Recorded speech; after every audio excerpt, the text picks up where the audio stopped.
Assalamualaikum warahmatullahi wabarakatuh. Selamat pagi Bu Ovi dan teman-teman K1 sekalian. Pada pertemuan kali ini, kelompok kami akan mempresentasikan hasil diskusi dari kelompok kami mengenai materi akuntansi keperilakuan dengan bab 10 yaitu efek pembingkaian atau framing. Sebelumnya, izinkan saya untuk memperkenalkan anggota kelompok kami yaitu kelompok 6. Yang pertama, saya sendiri, Aileen Okta Azalia dengan NPM 20101040005, kemudian Faisa Nabal dengan NPM 20101040043, dan yang terakhir, Risti Andanda Yulia dengan NPM 201014147. Materi yang pertama yaitu mengenai definisi efek framing. Pengaruh pembingkaian atau framing merupakan fenomena mengenai bagaimana para pembuat keputusan akan merespon suatu permasalahan yang sama dengan cara yang berbeda jika masalah tersebut disajikan dalam format yang berbeda. Terdapat beberapa definisi mengenai efek framing berdasarkan para ahli, antara lain sebagai berikut. Yang pertama, Kahneman dan Tversky pada tahun 1979 mendefinisikan efek framing sebagai konsepsi pengungkapan yang berkaitan dengan bagaimana cara suatu fakta atau informasi disajikan atau diungkapkan.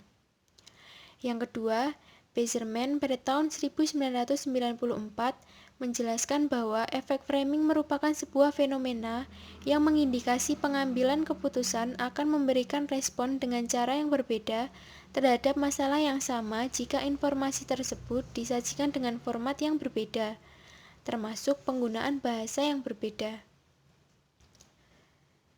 Yang ketiga yaitu Levin et al. Pada tahun 1998 menjelaskan efek framing merupakan sebuah fenomena yang menunjukkan bahwa para pembuat keputusan akan merespon secara berbeda pada permasalahan keputusan yang sama jika masalah tersebut disajikan dalam format yang berbeda.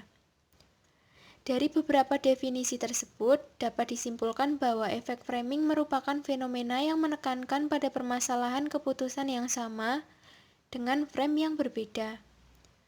Efek framing melibatkan hanya satu permasalahan yang disajikan dengan dua bingkai, yaitu bingkai positif dan bingkai negatif.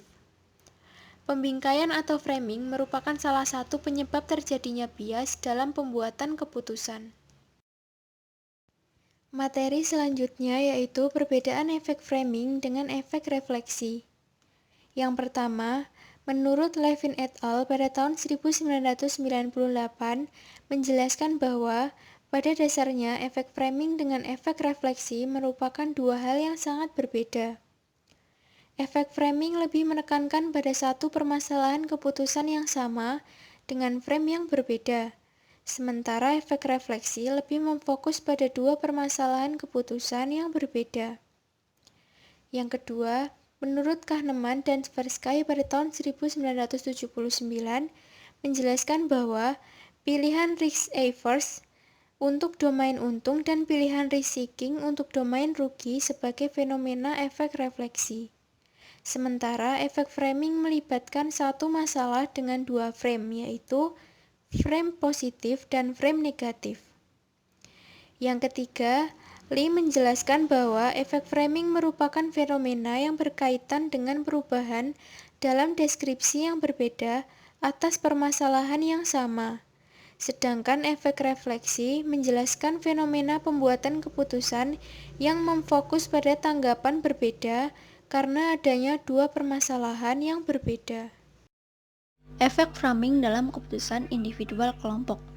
Terdapat beberapa alasan mengapa pembuatan keputusan kelompok perlu dipertimbangkan. Yang pertama yaitu dalam fenomena real, keputusan pengalokasian sumber daya atau investasi dan evaluasi kinerja dibuat oleh kelompok manajer, bukan oleh manajer secara perseorangan, menurut Anthony dan Govindarajan tahun 2001. Kedua, secara umum pembuatan keputusan kelompok lebih baik dibandingkan dengan pembuatan keputusan individu. Hal ini disebabkan karena kelompok memiliki banyak informasi dan pengetahuan, kelompok menyediakan serangkaian pendekatan penyelesaian masalah yang lebih beragam, dan partisipasi dalam menyelesaikan masalah dapat meningkatkan penerimaan keputusan kelompok sebagai bentuk tanggung jawab anggota kelompok, serta adanya komunikasi yang lebih baik selama proses penyelesaian masalah. Dari si fenomena adalah pergeseran dari pembuatan keputusan yang berorientasi individual menjadi pembuatan keputusan yang berorientasi kelompok. Eisenberg tahun 1986 menjelaskan RSP dengan menggunakan polarisasi kelompok, yaitu adanya pergeseran dalam pengambilan risiko antara keputusan yang dibuat individual dengan keputusan yang dibuat oleh kelompok. Nah, berdasarkan temuan riset mengenai pengaruh framing dalam pembuatan keputusan, mengindikasi bahwa efek framing menjadi ekstrim untuk keputusan yang dibuat kelompok dibanding dengan keputusan yang dibuat oleh individual. Dalam fenomena pembuatan keputusan investasi, diprediksi bahwa informasi dalam frame negatif akan mempengaruhi peningkatan preferensi risiko oleh individu.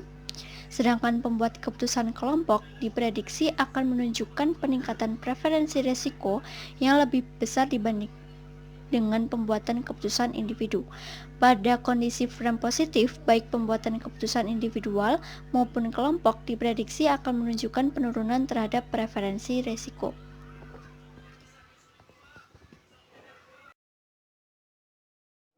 Pernyataan format framing. Framing atau disebut pemingkaian dapat dinyatakan dalam format positif, yaitu penyajian informasi yang menonjolkan faktor keberhasilan atau keuntungan yang akan diperoleh. Dan yang kedua yaitu format negatif atau penyajian informasi yang menonjolkan kemungkinan kegagalan atau kerugian yang akan dihadapi. Asumsi efek framing adalah seseorang pembuat keputusan yang diberi alternatif keputusan dengan frame positif cenderung menghindari resiko. Sebaliknya, pembuat keputusan yang diberi informasi dengan frame negatif cenderung mengambil resiko. Teori-teori yang menjelaskan efek framing. Yang pertama yaitu teori prospek. Teori prospek menyatakan bahwa frame dapat mempengaruhi keputusan individual, yaitu ketika seorang pembuat keputusan diberi alternatif keputusan dalam bingkai positif, keputusan yang diambil akan cenderung risk averse. Dan sebaliknya, ketika pembuat keputusan diberi informasi dalam frame negatif, maka keputusannya akan cenderung risk seeking. Dalam fenomena efek framing, teori prospek menjelaskan bahwa individual atau pembuat keputusan lebih suka menghindari resiko untuk kondisi gain dan lebih suka mengambil resiko untuk kondisi loss. Yang kedua yaitu probabilistic mental models. Kiki Renzer mengembangkan PMM untuk menjelaskan dan memprediksi perilaku individual berkaitan dengan overconfidence dalam judgment dan pembuatan keputusan. Mereka menyatakan bahwa pembuat keputusan memecahkan suatu masalah dengan cara menerapkan inferensi induktif, yaitu meletakkan tugas keputusan spesifik ke dalam konteks yang lebih besar. Dalam fenomena tersebut, PMM lebih berfokus pada frame masalah, bukan pada domain masalah. PMM menyatakan bahwa individual akan melalui dua tugas alternatif, yaitu yang pertama mencoba untuk mengkonstruksi suatu lokal mental model terhadap tugas, dan yang kedua yaitu menggunakan LMM untuk mengatasi masalah dengan menggunakan memori jangka panjang. Dapat disimpulkan bahwa PMM berfokus pada problem frame dan menyatakan bahwa problem domain tidak relevan. Yang terakhir yaitu fuzzy trends theory. Reina dan Brainerd tahun 1990 mengembangkan FTT sebagai alternatif dalam menjelaskan pengaruh framing. FTT memprediksi bahwa individual lebih memilih untuk menyederhanakan penyajian informasi. Oleh karena itu, ketika informasi kuantitatif tersedia, pembuat keputusan mengintisarikan pilihan menjadi lebih atau kurang dibanding dengan pilihan lainnya.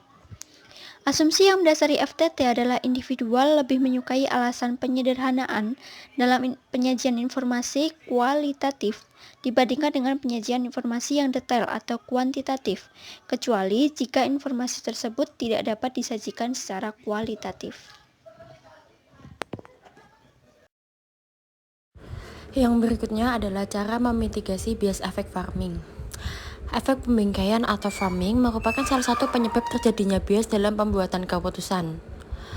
Hongkinston et al. 1999 menawarkan adanya pengendalian terhadap bias akibat efek farming, yaitu dengan menggunakan teknik pemetaan kognitif yang terkait dengan hubungan sebab dan akibat.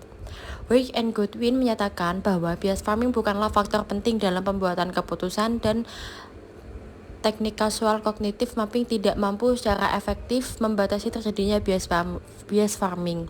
Mereka mengusulkan sebuah teknik untuk memitigasi bias efek farming dengan teknik berpikir lebih keras melalui diagram pohon. Dampak dari efek farming terhadap praktik akuntansi adalah efek farming dalam judgement dan pembuatan keputusan memberi dampak yang sangat besar terhadap praktik akuntansi, terutama mengenai satu, bagaimana informasi akuntansi harus disajikan, yang kedua bagaimana informasi akuntansi harus dikumpulkan, yang ketiga bagaimana informasi akuntansi harus diproses, yang keempat bagaimana judgement dan keputusan harus dibuat. Efek farming memberikan pemahaman bahwa cara penyajian, cara pengumpulan, dan cara pemrosesan informasi akuntansi akan sangat berdampak terhadap bagaimana pengambilan keputusan, membuat judgement, dan membuat keputusan bisnis. Yang berikutnya riset-riset empiris efek farming. Yang pertama dari ASAR 1992. Studi berkaitan dengan bidang pengauditan, yaitu memperluas penelitian-penelitian sebelumnya dengan tujuan untuk menguji apakah order efek terjadi dalam tujuan untuk menguji pilihan hipotesis frame. Tujuan studi juga menjelaskan hipotesis frame dengan pilihan-pilihan berbeda dalam laporan audit. Yang kedua adalah Chance et al. 2002. Tujuannya adalah untuk menguji apakah teori prospek, probabilistic mental models, dan fuzzy traits teori memiliki kemampuan yang sama dalam memprediksi fenomena farming efek dan menginvestigasi mana dari ketiga kategori tersebut yang terbaik dalam menggambarkan perilaku pengambilan keputusan dalam konteks akuntansi. Yang berikutnya adalah Gunado dan Hertadi 1998. Tujuannya untuk menguji teori prospek untuk kasus di Indonesia yang dimaksudkan untuk mengembangkan riset sebelumnya yang telah dilakukan oleh Severky dan Kahneman. Mereka memberikan dukungan bahwa perilaku orang Indonesia cenderung risk neutral ketika informasi disajikan dalam frame positif dan berperilaku risk taker pada saat informasi disajikan dalam frame negatif. Yang keempat adalah Haryanto tahun 2000. Penelitian Haryanto menunjukkan bahwa farming dan jabatan mempengaruhi pembuatan individu. Yang kelima adalah Arifin 2004. Hasil penelitian menunjukkan bahwa teori fuzzy traits lebih unggul dalam menjelaskan pengaruh farming dibandingkan dengan teori prospek. Yang keenam adalah Yusnaini 2006. Tujuannya adalah untuk menunjukkan bahwa pembuatan keputusan memperoleh informasi dalam frame positif dan negatif akan mengalami bias keputusan, yaitu dalam kondisi frame positif, pembuatan keputusan akan cenderung berperilaku risk adverse dan sementara dalam kondisi frame negatif akan cenderung berperilaku risk seeking. Sekian presentasi dari kelompok kami. Apabila masih ada salah kata, mohon dimaafkan. Terima kasih.